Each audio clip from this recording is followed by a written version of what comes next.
(34) pas goditje. Sismologu tregon nëse priten lëkundje të tjera nga tërmeti në Tiranë. Një tërmet me magnitudë 4.5 ka goditur Shqipërinë ditën e sotme në orët e para të mëngjesit, më konkretisht rreth orës 05. Lidhur me këtë, sismologu Edmond Dushi shpjegoi për të dhënat e këtij tërmeti pas goditjet e tij, si dhe nëse priten të tjera goditje në vijim. Kemi goditje kryesore të mëngjesit rreth orës 04:07 minuta me magnitudë 4.5 të shkallës Richter dhe kemi një seri pas goditjesh që bëhen rreth 35 të tilla, pavarësisht se ka rezultuar që thellësia të jetë e ulët.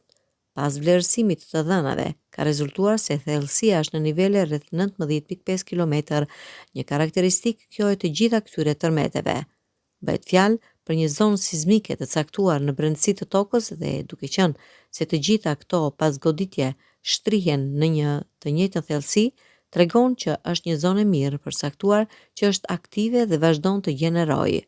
Jemi duke vrojtuar ende dhe nuk mendoj se përbën një shqetësim serioz. Kohëzgjatja e këtij tërmeti nuk ishte i gjatë.